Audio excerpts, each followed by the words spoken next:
So hello and welcome. This is Upinder and you are watching In a Week. So let's start the show with big story.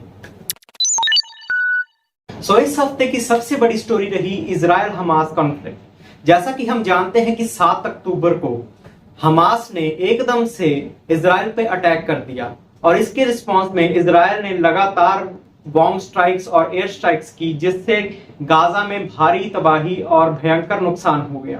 क्योंकि दोनों ओर से लगातार एक दूसरे पे attack हो रहे थे, तो इजराइल ने एक वार्निंग जारी की गाजा के लोगों के लिए, सिविलियन लोगों के लिए, कि वो नॉर्थ गाजा को छोड़ के साउथ गाजा की ओर प्रस्थान कर जाएं। लेकिन थोड़े ही समय बाद ये भी रिपोर्ट्स आनी शुरू हो गई कि साउथ गाजा में भी हालात सही नहीं है। वहां पे भी हमास के कुछ आतंकवादियों ने अपने ठिकाने बनाए हुए हैं, जिसके कारण इजराइल वहां पे भी हवाई हमले शुरू कर सकता है। तो अभी तक ये अंदाजा लगाया जा रहा है कि 2 मिलियन से ज्यादा लोग गाजा में अभी भी फंसे हुए हैं। इसी के साथ एक और खबर जिसने सबका दिल दहला दिया था वो थी कि एक रॉकेट अचानक से गाजा के एक हॉस्पिटल के ऊपर गिर गया, जिसमें 500 से ज्यादा लोगों की मौत हो गई। इस अटैक के बाद पूरी दुनिया 2 हिस्सों में बटी हुई नजर आ रही है। एक वो जो कह रहे हैं कि इस हमले में इजराइल का हाथ है और एक वो जो कह रहे हैं कि इसमें हमास का हाथ है। तो इजराइल ने अपनी ओर से ये स्पष्टीकरण दिया है कि इस हमले में उनका कोई हाथ नहीं है। ये जो रॉकेट है ये मिसफायर हुआ है किसी टेररिस्ट ग्रुप की ओर से, जबकि हमास का कहना है कि ये अटैक इजराइल ने किया है। अभी दोनों ओर से वाद विवाद का दौर जारी है।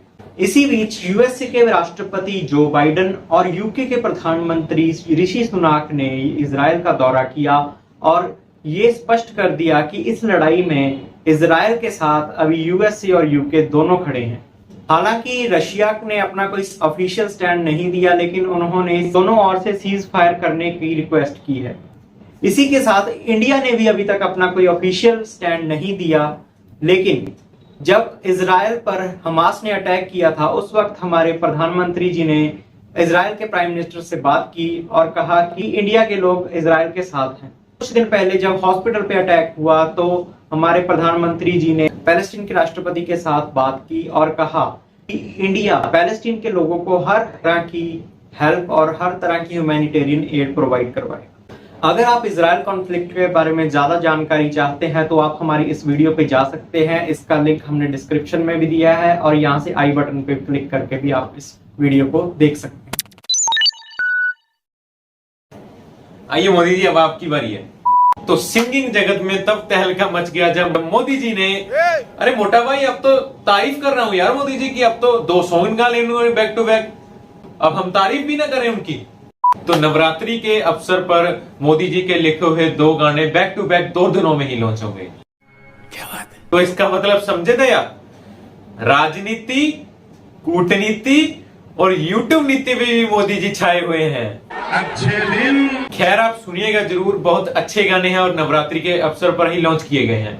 वो गुजराती में थे इसलिए मुझे को समझ नहीं है, क्योंकि मेरा गुजराती थोड़ा स्लो है ना। म्यूजिक बहुत अच्छा था लेकिन। तो अब बढ़ते हैं नेक्स्ट न्यूज पे, जो आती है पुणे महाराष्ट्र से।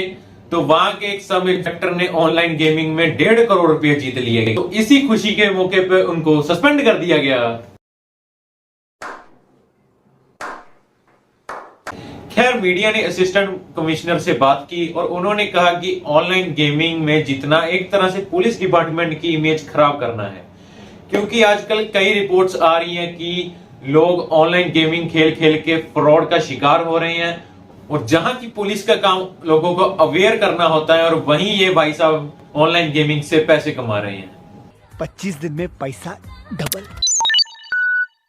तो पहली अपडेट आती है गोवा से, जहां पर गोवा के कैश्यू को जीआई टैग दे दिया गया है। जीआई टैग वो टैग होता है जो किसी स्पेशल जियोग्राफिकल रीजन में पाई जाने वाले किसी प्रोडक्ट को दिया जाता है, उसकी स्पेशल कैरेक्टरिस्टिक्स या उसकी स्पेशल क्वालिटी के लिए, जैसे कि बनारसी साड़ी, मिथिला मखाना, दार्जिलिंग की चाय। और आप हमें कमेंट करके बताओ कि रसगुल्ला को कहां से जीआई टैग दिया गया है। It's interesting, please find out.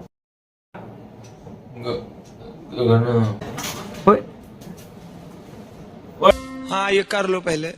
तो गगनयान मिशन की मीटिंग अटेंड करते हुए हमारे पीएम ने कहा कि 2035 तक भारत अंतरिक्ष में अपना स्पेस स्टेशन तैयार कर लेगा और 2040 तक हम मनुष्य को ओ मनुष्य, इंसानों में बोल। और 2040 तक हम इंसानों को चंद्रमा पर भेजने वाले देशों में शामिल हो जाएंगे। इंडिया ने आईसीसी वर्ल्ड कप में बांग्लादेश को हराकर सेकंड पोजीशन हासिल कर ली है। अब उनका मैच न्यूजीलैंड के साथ है। Next news is from supreme court, जहां पे सुप्रीम कोर्ट ने सेम सेक्स मैरिज को लीगल या फंडामेंटल राइट देने से इनकार कर दिया है। सुप्रीम कोर्ट का कहना है कि ये काम पार्लियामेंट का है और अगर सुप्रीम कोर्ट ने इसमें इंटरवीन किया तो ये जुडिशियल ओवररीच का मामला बन जाएगा। तो union transport minister Shri Nitin Gadkari ji ने पंजाब में एक्सप्रेस वे का निरीक्षण किया। साथ ही उन्होंने अटारी बॉर्डर पर 418 फीट का सबसे ऊंचा तिरंगा भी लहराया और इसी के साथ उन्होंने पंजाब के सीएम भगवंत मान को फ्यूचर प्रोजेक्ट में फंड्स देने का भी प्रॉमिस किया।